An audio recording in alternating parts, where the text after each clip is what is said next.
Assalamualaikum warahmatullahi wabarakatuh. Perkenalkan, nama saya Gede Liska dari Prodi PGSD 4B. Di sini saya akan menjabarkan materi yang sudah saya pahami, yakni materi pengembangan multimedia pembelajaran.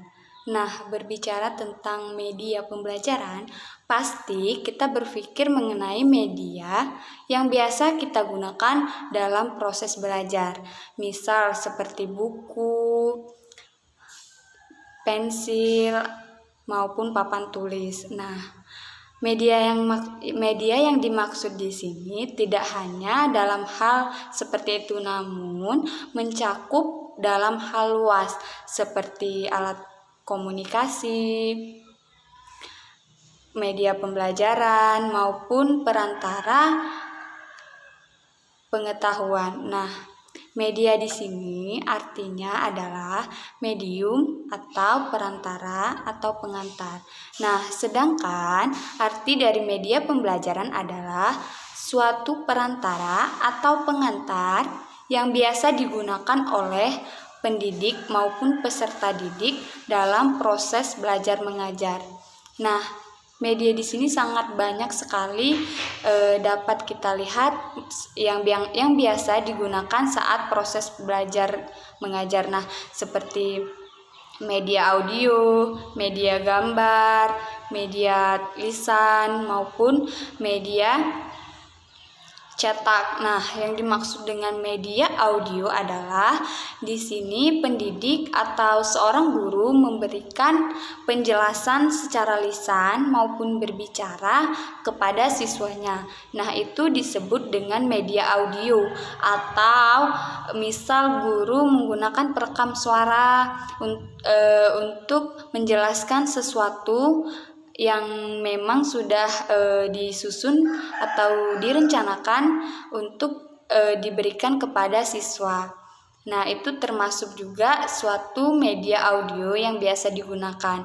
Yang kedua ada media gambar.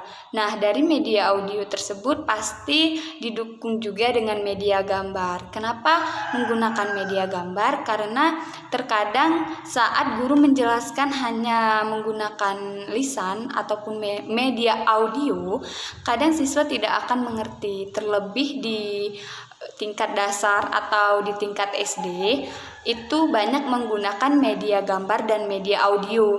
Mengapa? Karena siswa SD sangat sulit mengerti jika hanya seorang pendidik atau guru menggunakan media audio.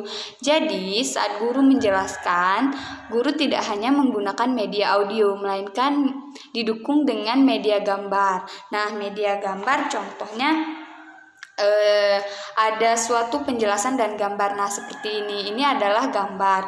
Nah, di bawah gambar diberikan penjelasan. Nah, nanti guru menjelaskan hal tersebut kepada siswa, namun didukung juga dengan media gambar bertujuan agar siswa mudah memahami. Tidak hanya mudah untuk dipahami, tetapi media gambar di sini mendukung untuk ketertarikan siswa terhadap suatu bacaan. Nah, biasanya anak SD cenderung lebih menyukai suatu gambar. Jadi mereka akan merasa penasaran jika melihat sesuatu gambar atau suatu hal yang menarik menurut mereka. Nah, selanjutnya ada media cetak. Media cetak itu adalah buku yang sudah dicetak. Ini biasanya digunakan untuk anak SD mulai dari kelas 1. Biasanya kalau media cetak di SD itu lebih banyak gambar dan lebih banyak seperti gambar tempel yang ada di media cetak tersebut. Nah, selain media yang biasa digunakan, ada juga media bantu. Media bantu di sini misal guru menjelaskan sesuatu seperti tentang tumbuh-tumbuhan. Nah, di sini guru menggunakan media nyata. Itu disebut media bantu saat guru menjelaskan. Selain menggunakan media cetak, gambar dan audio tadi, guru juga membutuhkan media bantu seperti saat guru menjelaskan tentang pertumbuhan, guru sudah mempersiapkan media seperti tumbuhan atau bunga yang nyata yang disebut dengan media nyata. Nah, nanti saat guru menjelaskan, maka siswa akan lebih mudah memahami dan mengerti. Selain itu, guru juga membutuhkan media gambar yang besar, misal seperti peta. Saat guru menjelaskan denah, itu pasti guru membutuhkan gambar peta yang besar. Tujuannya yaitu agar siswa mudah memahami apa yang sudah dijelaskan oleh gurunya. Nah, media juga tidak hanya tentang suatu hal atau suatu benda yang digunakan dalam proses belajar mengajar. Di sini juga ada multimedia yang biasa digunakan saat presentasi maupun berkomunikasi dan menerima informasi.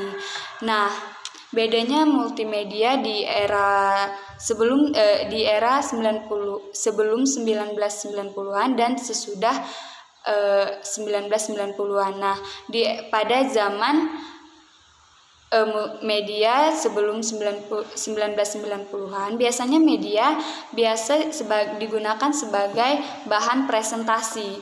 Nah, sedangkan media di sesudah tahun 1990-an yang disebut sedangkan media sesudah tahun 1990-an disebut era revolusi. Nah, media pada era revolusi ini biasanya digunakan sebagai alat penerima informasi seperti media cetak, media gambar, media radio, dan media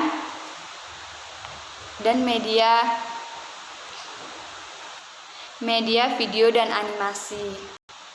Nah, pada di era revolusi ini, multimedia tersebut digunakan sebagai alat bantu informasi. Nah, yang dimaksud media foto tadi biasanya itu yang digunakan untuk menyampaikan suatu informasi melalui foto seperti banner. Nah, jadi di banner itu biasanya ada foto dan ada keterangan untuk informasi tertentu. Nah, sedangkan media cetak itu biasanya penyampaian informasi melalui koran. Jadi koran berisi tentang peristiwa-peristiwa yang terjadi saat ini. Nah, itu termasuk dalam media cetak dalam multimedia informasi. Selain itu juga ada media teks. Nah, media teks ini tidak hanya koran, melainkan dalam sebuah artikel yang biasa berisikan tentang peristiwa-peristiwa seperti peristiwa bencana alam maupun berita yang terjadi pada pemerintahan saat ini. Nah, selain multimedia yang multimedia yang digunakan untuk suatu penyaluran informasi, di sini juga ada cara pengembangan multimedia. Nah, jadi multimedia itu dikembangkan tidak hanya menjadi sebuah media ataupun alat yang biasa digunakan untuk belajar. Media juga digunakan sebagai alat sarana informasi yang didukung dengan media-media cetak, gambar, dan animasi. Nah, cara pengembangan multimedia di sini dalam proses pembelajaran yakni saat guru menjelaskan. Misal nih, ada sebuah gambar di sini. Anggap ini misalnya gambar siger ya. Nah, kita bertanya kepada siswa, anak-anak, apakah kalian tahu ini siger berasal dari daerah mana? Nah, nanti anak-anak akan menjawab misal. Nah, jika mereka menjawab salah, maka tetap kita beri umpan balik. Tujuannya apa? Agar anak-anak tidak merasa takut untuk berbicara, tidak merasa takut saat mereka berbicara salah. Kita tetap harus memuji siswa saat mereka menjawab salah, namun kita membenarkan. Misal ada anak-anak menjawab, dari Jawa Bu, karena kan masih anak SD, pasti mereka mungkin belum paham atau lupa kan, walaupun udah dikasih tahu. Nah, jadi kita memberikan jawaban umpan balik.